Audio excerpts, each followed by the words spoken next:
Hi, I'm Annaliese Wiederspahn from the Marijuana Possession and Stop-and-Frisk group for the Tao Center for Digital Journalism Mapathon.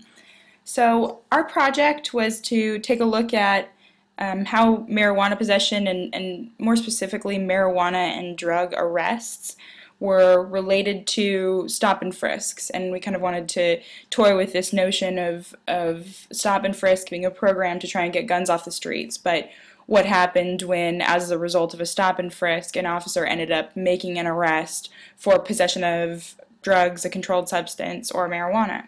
So we started with the whole NYPD stop and frisk data set for 2011, which is a huge data set.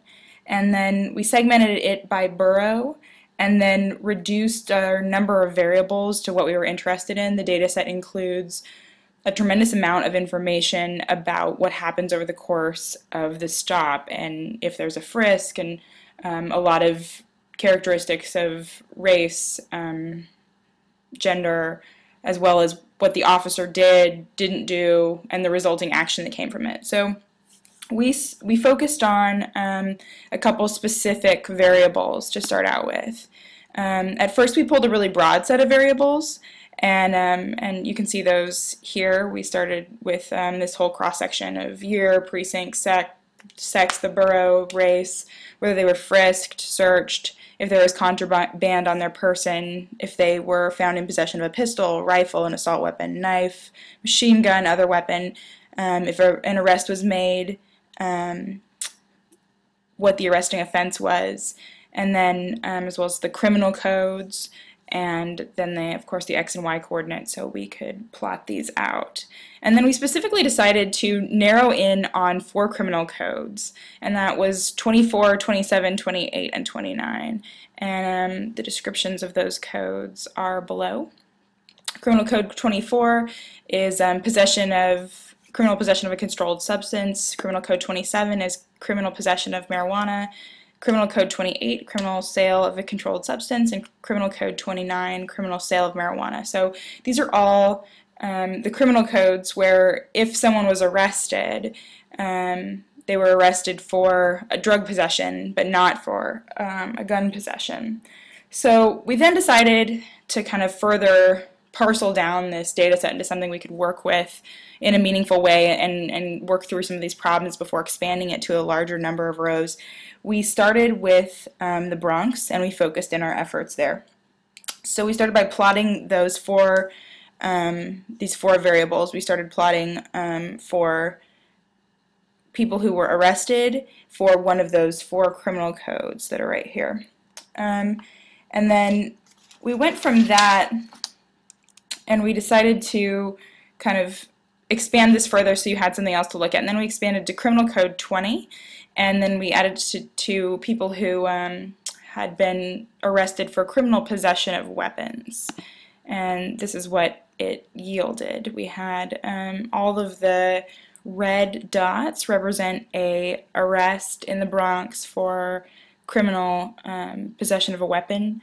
All of the green dots, which actually when you dig in a little bit more closely, more zoomed, are a little bit different colored. The shades of green are a little bit different, and those represent drug arrests of some kind. They're one of the 4 drug codes that we looked at. So plotted those additional variables, and then we joined the data with the shapefile for the NYPD precincts, and then you can see those lines are set out here. And then we decided to query the sums by precinct, so we could see the total number of arrests per precinct, and this is total number of arrests both for drugs and for weapons possession in those precincts. So you can see kind of some of those laid out here.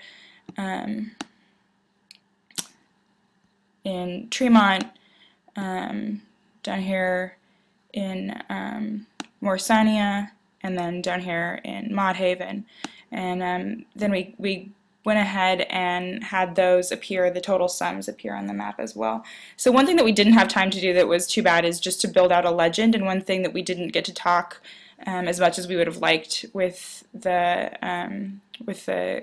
CarTB people is how to build a legend and have some representations of, okay, what do all these things mean, so people can kind of take a quick look at the legend and then look up the data and then look back at the legend and have some kind of easy visual to textual representation of what all this data means.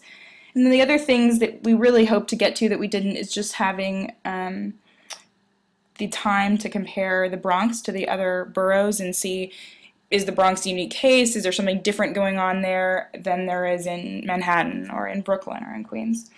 The other thing is the data doesn't have misdemeanor arrests separated out, which is something we would have been really interested in, particularly misdemeanor marijuana cases. There's a case going through the courts now in New York State about people who are arrested for misdemeanor possession of marijuana, which technically shouldn't be an arrestable offense. So that was something that we were interested in looking at too, but the data doesn't break down relative to felony versus misdemeanor, so we kind of were working with what we had there.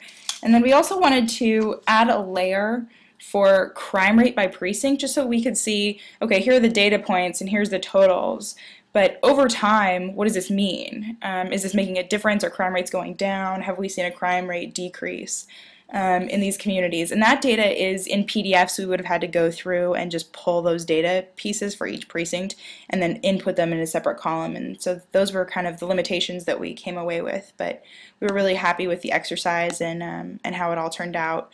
Both your ability to just really dig down to the street level and see exactly where these things are happening, and also just to get a really interesting view of the borough and how stop and frisk is affecting these different areas where there's a lot of drug arrests, where there's not very many, where there's a lot of gun possession arrests, and just kind of get a feel for the borough and what's happening where, and pull some interesting trends from that. So it was a really great exercise, and we felt like we got a lot out of it.